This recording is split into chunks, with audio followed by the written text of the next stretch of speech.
E aí, galera, beleza? Eu sou Michel de Biologia, estamos aqui para continuar nossa aula de citologia e citogenética com núcleo celular e divisão celular. Falamos inicialmente na divisão mitótica, que produzia células idênticas às originais para crescimento e regeneração em eucariotos pluricelulares. Falamos agora da divisão que produz células com metade do material genético, meiose. Meiose pode ser caracterizada por nós como uma divisão que reduz a quantidade de DNA pela metade. Por isso que ela é uma divisão celular reducional, cujo símbolo em diagramas e modelos é o R maiúsculo, exclamação, R de reducional.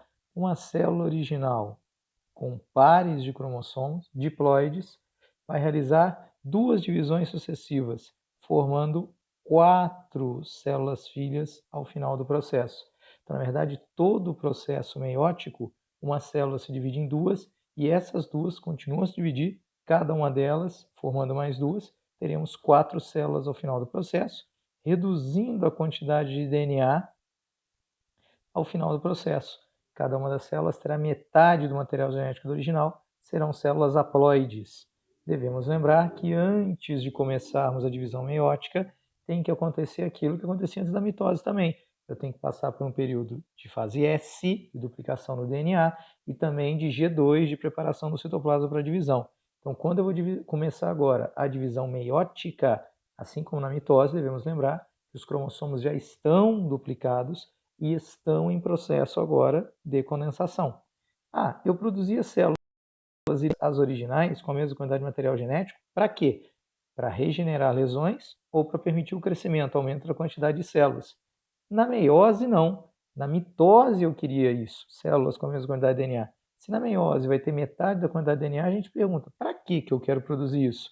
Eu vou produzir células para a reprodução, células germinativas ou reprodutivas, gametas nos animais e esporos nos vegetais. Ora, vamos ver esse processo. Vamos dar primeiro mais uma comparação agora entre mitose e meiose, isso é muito cobrado nos vestibulares. Então aqui à esquerda, processo mitótico, divisão equacional. E exclamação. O que nós temos agora? Nós devemos considerar que já ocorreu a duplicação do DNA, os cromossomos estão em processo agora de condensação. Então nós temos aqui os cromonemas na célula original diploide, ocorre a duplicação do DNA e eu tenho cada cromossomo com duas cromátides irmãs. Na mitose, eu tenho a condensação na prófase, os cromossomos vão para o equador na metáfase, e aí eu quebro o cromossomo ao meio, separando as cromátides irmãs, e faço a citocinese. Vejam que as duas células filhas são idênticas à célula original. A célula original tinha 4 filamentos de DNA, 4 cromonemas formando sua cromatina. As células filhas terão também 4 cromonemas agora, que formam os cromossomos durante a divisão. Perfeito. Quando eu comparo isso com o que acontece agora no processo meiótico, enquanto aqui a mitose era uma divisão equacional, devemos enfatizar que a meiose é uma divisão reducional. Então, de novo, novamente agora, eu tenho célula original tem que ser diploide também. Essa célula original duplica o DNA numa fase S, e agora o que nós teremos? Nesse caso aqui, os cromossomos vão para o equador pareados. E aí, numa primeira divisão, eu separo os pares de cromossomos inteirinhos. E aí eu faço uma segunda divisão, onde eu vou quebrar o cromossomo ao meio, como na mitose, separando as cromátides irmãs. Então, nós teremos, ao final do processo, 4 células com metade do material genético. Se a célula mãe era 2N, as células filhas serão N, haploides, terão metade do material genético. Isso vai ser importante para a reprodução. Vamos ver um exemplo, considerando aqui a reprodução sexuada nos animais.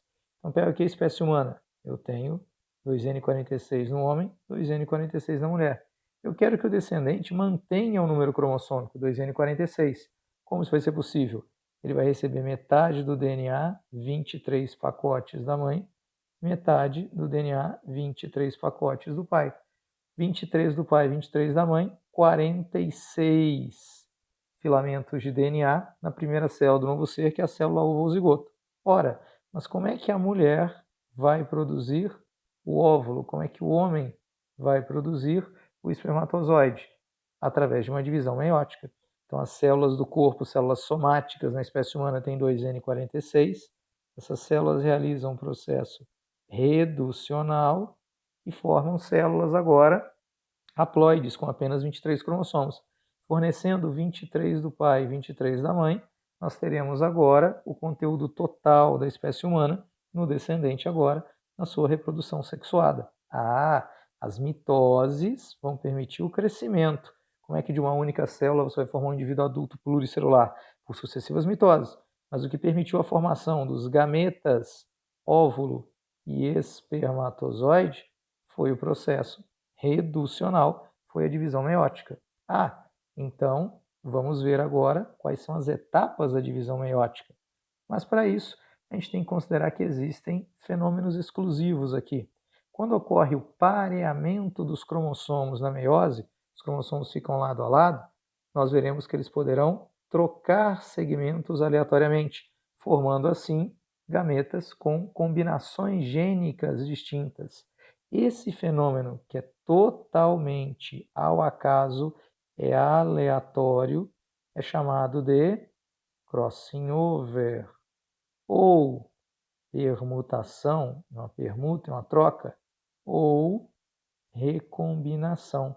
Então, os cromossomos homólogos se aproximam agora durante a divisão meiótica. Então, você tem, por exemplo, aqui está um cromossomo metacêntrico, quer dizer que ele tem origem paterna, e eu teria aqui um cromossomo metacêntrico, homólogo dele, praticamente mesma forma e tamanho. O que aconteceria agora? Esses cromossomos se aproximam, ocorre o pareamento entre eles, que nós chamaremos de sinapse cromossômica, e aí essa aproximação permite a sobreposição deles. Eles se sobrepõem um ponto, e essa sobreposição é chamada de quiasma. Nesse ponto de sobreposição ocorre uma quebra das cromátides e elas são trocadas de maneira recíproca. Então nós teríamos no instante seguinte, quando os cromossomos se afastarem, você teria agora um cromossomo com um pedaço do outro e o outro cromossomo com um pedaço deste.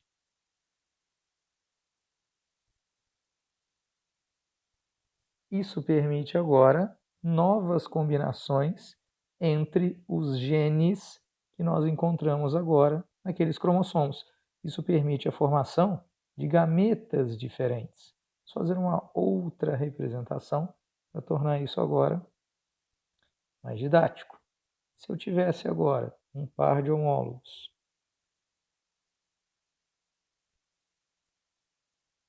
esse par de cromossomos se aproxima, realiza o quiasma,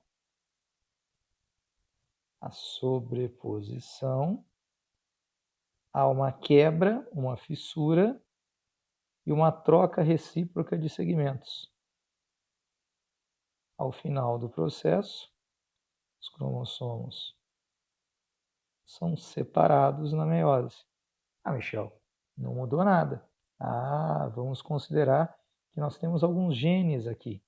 Digamos que nesta posição eu tenho o gene azão. Aqui, como são cromátides irmãs, eu também encontro o mesmo gene, azão. Digamos que no cromossomo homólogo eu tenho outro alelo. Eu teria azinho. E embaixo, no mesmo cromossomo, eu teria outros genes a considerar. Então, aqui, por exemplo, eu teria Bzão. Aqui começa a cromátide, é cópia dessa. Obrigatoriamente eu tenho Bzão também. Mas vamos dizer agora que no outro lado eu tenho o alelo, o outro gene possível, que seria Bzinho. Vamos dizer que Azão é gene para cabelo escuro, Azinho para cabelo claro, Bzão para olho escuro, Bzinho para olho claro. Se eu simplesmente fizesse a separação dos cromossomos e cromátides aqui, toda vez que eu tivesse Azão, automaticamente eu teria Bzão. Então, eu tenho sempre cabelo escuro no mesmo gameta que o gene agora de olho escuro e cabelo claro com olho claro. Michel, mas então eu não posso ter novas combinações? Posso. E é aí que entra o crossing over. Vejam, nesse caso, eu não teria alteração de Azão e de Azinho. Mas com essa troca aqui embaixo das cromátides, dos segmentos, um Bzão está aqui, o outro está aqui. Um Bzinho está aqui, o outro está aqui. O que nós teríamos ao final do processo?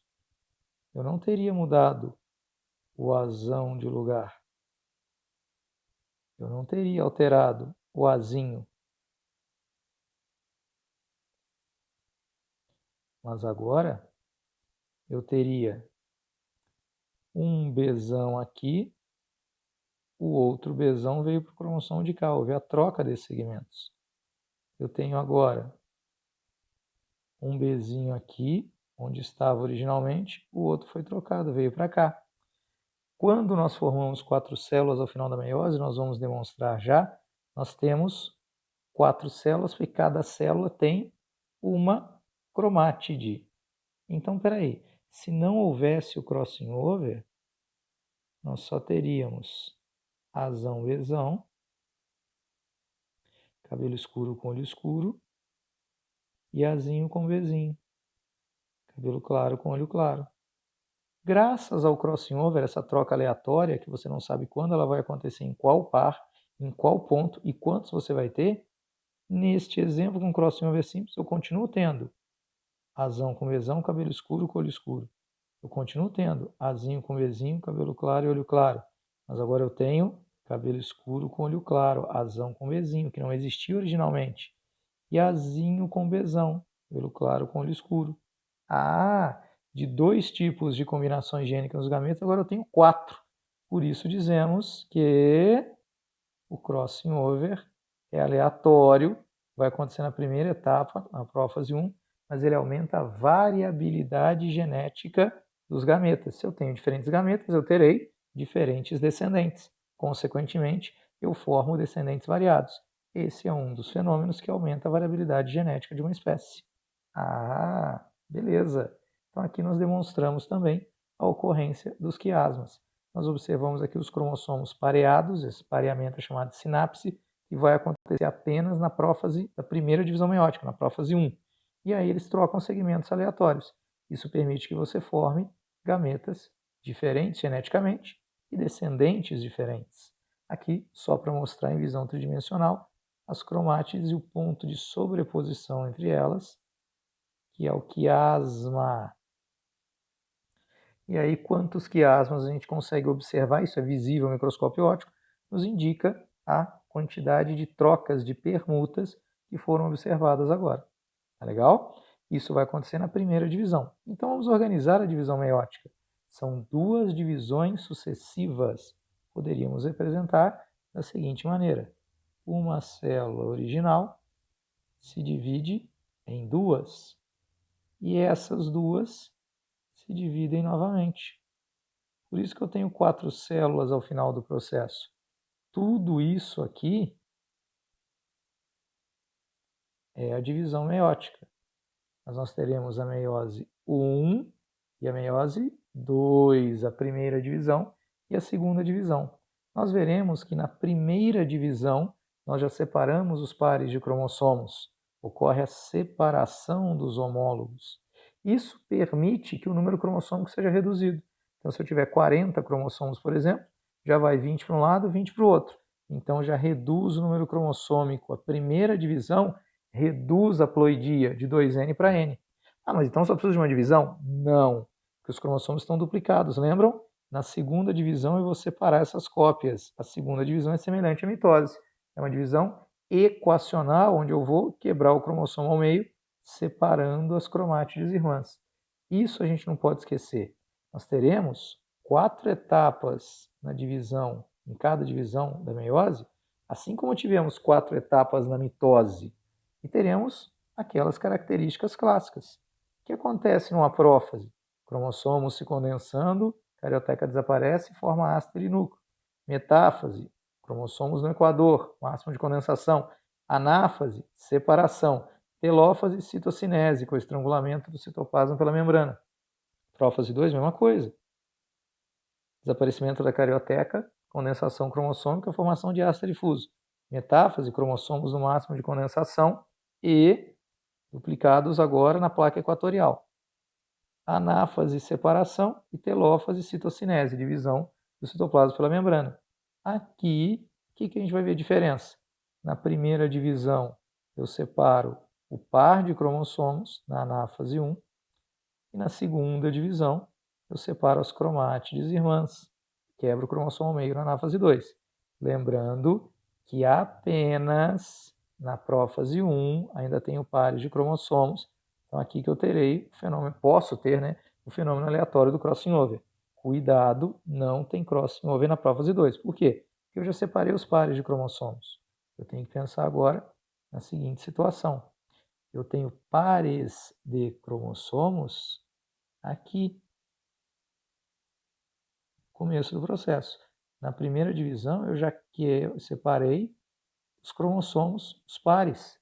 E na segunda divisão, eu quebro o cromossomo ao meio. Cada célula vai ter uma cromátide de cada par cromossômico. Ah, então eu tenho par lá em cima, por isso que a célula original, a célula mãe, ela será diploide, 2N. Agora as células filhas serão apenas haploides.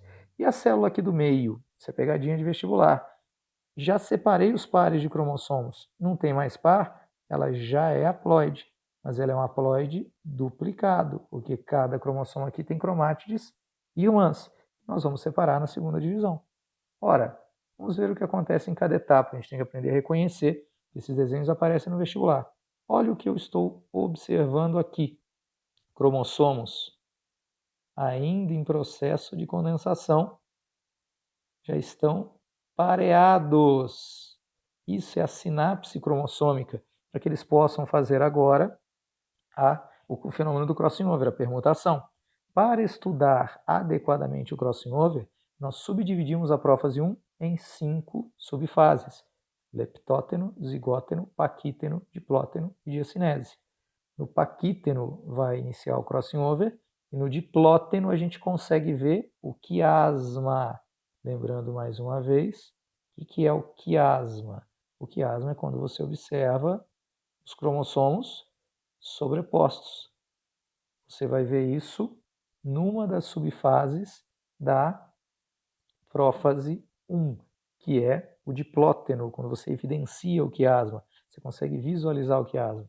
Então aqui merece destaque, mais uma vez, sinapse cromossômica, pareamento dos homólogos, permite crossing over.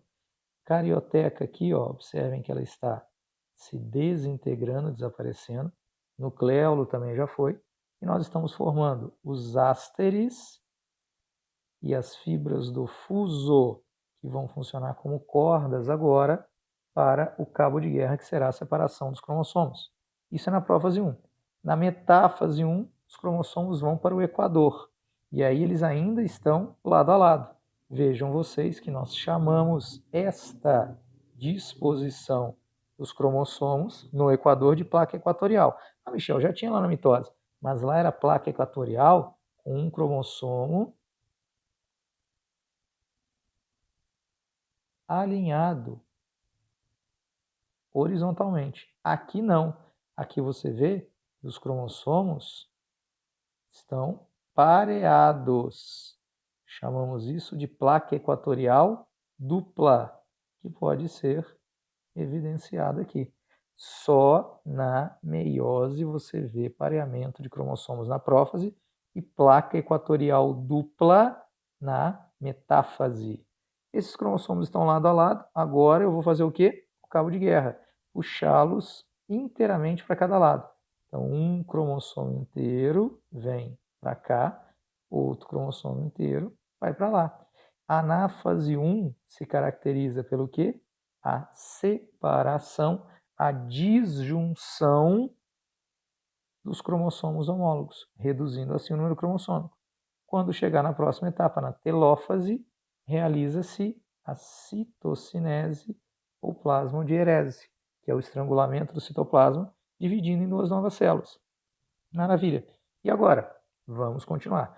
Na gametogênese existem momentos em que para e fica congelado. Na gametogênese feminina, nós vamos ver que ocorre o congelamento aqui nessa fase. Na masculina, não. Na espécie humana.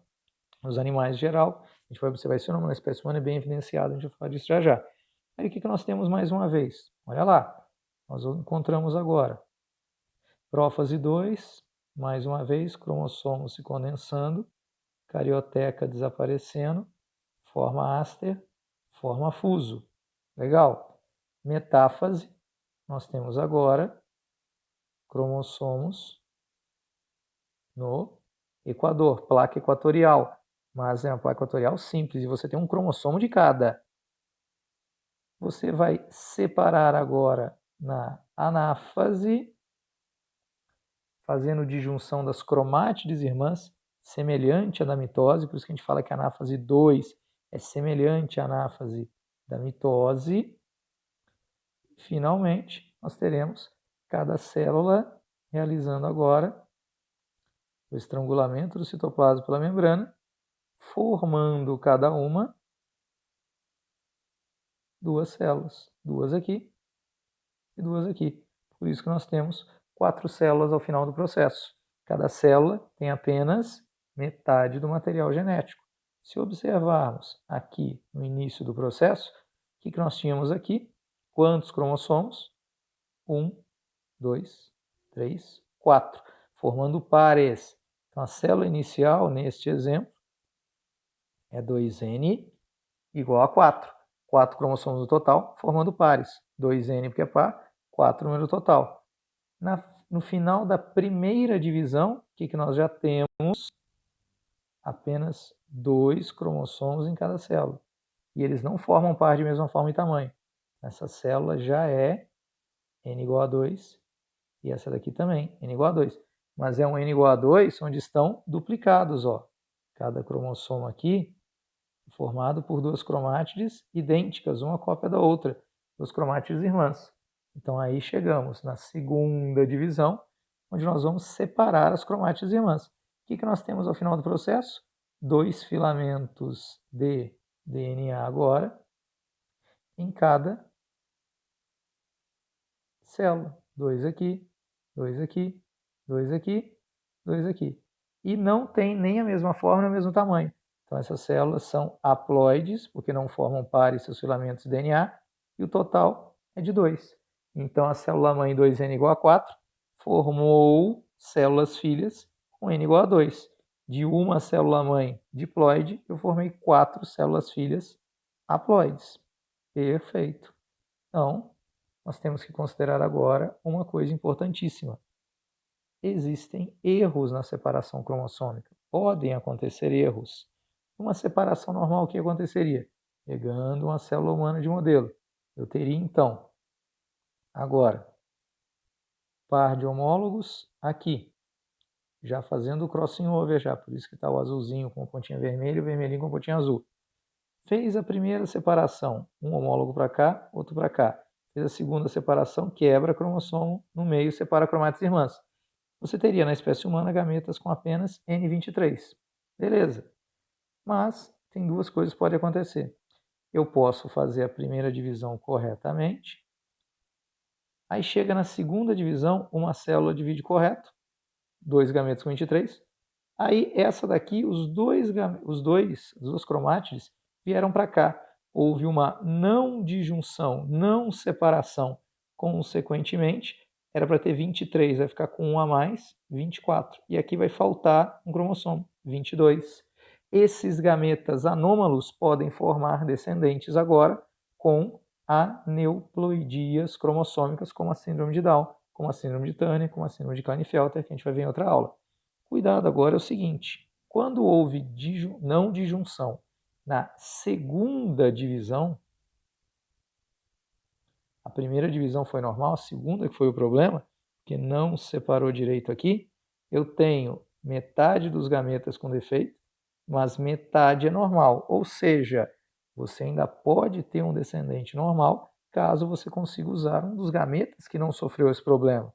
Mas isso é porque o erro foi na segunda divisão. E se o erro for na primeira divisão? Aí danou-se. Tudo vai dar errado. Se já separou errado na primeira divisão, com os 2 cromossomos inteiros vindo para cá, e um par agora ficou faltando aqui, um cromossomo inteiro vai faltar aqui, vai faltar um par. Então nós teremos, agora mesmo que separe corretamente na segunda divisão, todas as células ou têm cromossomos a mais ou têm cromossomos a menos. Moral da história, uma não disjunção na primeira divisão só produz gametas anômalos, mas uma não disjunção na segunda divisão produz ainda gametas normais.